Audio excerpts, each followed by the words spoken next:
ઓમ ગણેશ આજે એક બહુ જ મહત્વપૂર્ણ મારે સત્સંગ કરવો છે અને એટલા માટે કરવો છે કારણ કે ઘણી જગ્યાએ મેં આ બધું થોડું નોટિસ કરેલું છે અને શબ્દ એ જ શક્તિ, શબ્દમાં બહુ શક્તિ હોય છે અને આપણે પણ જાણીએ છીએ ખાસ કરીને જ્યારે આધ્યાત્મિક શબ્દોની વાત આવે ત્યારે અર્થનો અનર્થ પણ થતો જ હોય છે. તો અવશ્ય આ વિષય ઉપર વધારે નહીં થોડું ધ્યાન આપજો અને એની ઉપર સત્સંગ કરવો જરૂરી મને લાગ્યો કે કદાચ બની શકે કે સૌના કામમાં કદાચ આ વિષય આવી શકે એવો છે એટલે હું આ વિડીયો બનાવી રહ્યો છું ને આપણે સત્સંગ કરીશું. જો તમને આ વિડીયો પસંદ આવે તો વધારેમાં વધારે શેર કરજો, લાઇક કરજો, ચેનલ પર નવા હોય તો સબસ્ક્રાઈબ કરજો ને આને રિલેટેડ તમારો કોઈ પ્રશ્ન હોય તો અવશ્ય તમે કોમેન્ટ બોક્સમાં પૂછી શકો છો. હવે એ પ્રશ્ન શું છે તો ઘણી જગ્યાએ મેં જોયું છે કે જ્યારે આરતી પૂરી થઈ જાય, આરતીમાં જ્યારે કર્પૂર મૂકીએ ત્યારે આપણે આજે શ્લોક બોલીએ છીએ કે કર્પૂર ગૌરમ કરુણાવતારમ સંસાર સારમ ભુજગેન્દ્રહારમ સદા વસંતમ હૃદયારવિંદે ભવમ ભવાની સહિતમ નમામિ. હવે શરૂઆત ક્યાંથી થાય છે શબ્દના અર્થને અનર્થ કરવાની? પહેલું તો કોઈ કર્પૂરને કપૂર બોલે છે તો કપૂર શબ્દ આવતો જ નથી, કર્પૂર શબ્દ આવે છે. અહીંયા કોઈ કપૂર સરનેમની વાત નથી થઈ રહી, અહીંયા વાત છે કર્પૂર ગૌરમ, જેનો જે વર્ણ છે ગૌર વર્ણ છે, કર્પૂર જેવો છે, સફેદ એકદમ જે સ્ફટિક હોય છે ને, અહીંયા એ સ્વરૂપના શિવજીની સ્તુતિના સંદર્ભિત વાત કરી છે. તો પહેલું તો કર્પૂર આવશે, કપૂર નથી આવતું. બીજા નંબરમાં જે ખાસ વધારે મેં નોટિસ કર્યું કે ભવમ ભવાની સહિતમ નમામિ, ભવમ ભવાની સહિતમ નમામિ અર્થાત જે ભવાની સહિત બેઠેલા જે શિવ છે એમની વાત છે. ઘણા આપણા લોકો શું બોલે છે સરિતમ નમામિ, સરિતમની અહીંયા વાત છે જ નહીં. સરિત એટલે નદી થાય, સરિતમ નમામિ નદીને નમન કરીએ બરાબર છે પણ અહીંયા નદીને સંદર્ભિત કોઈ આ સ્તુતિ છે જ નહીં. આ સ્તુતિ છે શિવને શક્તિ માટે ને ખાસ કરીને શિવજી માટે. તો અહીંયા સહિતમ છે કે જેની શિવની જાતે જે ભવાની બેઠા છે, શક્તિ બેઠા છે, સહિતમ નમામિ શિવની સાથે જે ભવાની શક્તિ બેઠા છે એમની સાથે સહિતમ નમામિ હું એમને નમન કરું છું. હવે તમે પોતે વિચારો આ અર્થનો અનર્થ ન થાય તો શું થાય? અને અહીંયા આ જાણવું જરૂરી છે. આનાથી કોઈ ડરવાની વસ્તુ નથી. ધર્મ આપણને ડરતા નહીં, જીવતા શીખવાડે એટલે હું ડરાવતો નથી પણ જરૂરી છે. આજે આપણું કોઈ નામ સીધું હોય ને એને વાંકું ચોકી બોલાવે ને કોઈ આપણને બોલાવશે તો આપણે ગુસ્સે થઈશું કે નહીં થઈએ? અવશ્ય થઈશું. તો અવશ્ય આપણે ભગવાનને આ રીતે ગમે તેમ ન કરાય, એમાં ખાસ કરીને સંસ્કૃતની સ્તુતિઓમાં. હવે બીજું એ જ રીતે પાછું સામાન્ય હું તમને બીજા ઘણા આવા બધા ઉદાહરણ આપી શકું પણ બીજું એક આપું.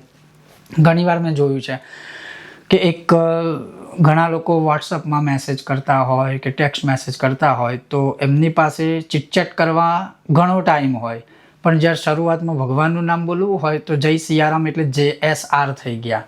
તો ચીટચેટ કરવા માટે લાંબો ટાઈમ છે પણ તમારી પાસે ભગવાનનું નામ દેવા માટે તમે એને શોર્ટકટમાં બનાવી દીધું. તો આ તમે તમારી જાતને પ્રશ્ન પૂછો. JSR, JSK ને બધું જાતનું બધું નીકળ્યું છે તો આ શું શક્ય, યોગ્ય ને આ બધું સારું છે? આનું પરિણામ તો પછી ભોગવવું જ પડે. કારણ કે જો ભગવાનને આપણે શોર્ટકટ નામથી બોલાવીએ કારણ કે આપણી પાસે સમય નથી તો ભગવાન ઉપર બેઠા બેઠા વિચારશે કે આની પાસે સમય નથી તો મારી પાસે સમય ક્યાં છે? કેમ કે તમારી પાસે ચીટચેટ કરવા માટે અને લાંબા મેસેજોને કરવા માટેનો ટાઈમ છે પણ ભગવાનનું પૂરું નામ લખવા માટેનો સમય નથી. આ પણ એક વિચારવાની વાત છે. બીજા નંબરમાં આપણે ઘણીવાર ઉતાવળની અંદર આપણને કોઈ મળે, આપણે કોઈને ફોન કરીએ ત્યારે આપણે શું કહીએ? જય શ્રી કૃષ્ણ કે જય શ્રી કૃષ્ણ. અને આ વિષય ઉપર મેં પહેલાં પણ ઘણીવાર કહેલું છે કે ભગવાનનું નામ પ્રોપર બોલવું જોઈએ. જય શ્રી કૃષ્ણ, જય શ્રી કૃષ્ણ નામનું કોઈ શાસ્ત્રમાં છે જ નહીં કશું.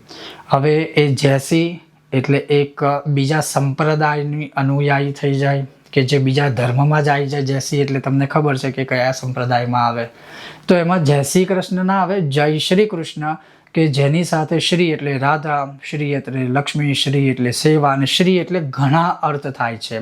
અને કૃષ્ણ એટલે નારાયણ, કૃષ્ણ એટલે કૃષ્ણ, કૃષ્ણ એટલે રામ. એટલે જય શ્રી કૃષ્ણ, શ્રી કૃષ્ણનો જય થાવ, શ્રી એટલે રાધા, રાધા સાથે કૃષ્ણનો જય થાવ. આવા બધા સુંદર મજાના અર્થ થતા હોય છે. બીજું કે આજે આ જે બધી પરંપરાઓ ચાલે છે આજથી 20-25 વર્ષ પહેલાં જ્યારે બધા એકબીજાને મળે ત્યારે શું કે રામ રામ રામ રામ રામ રામ.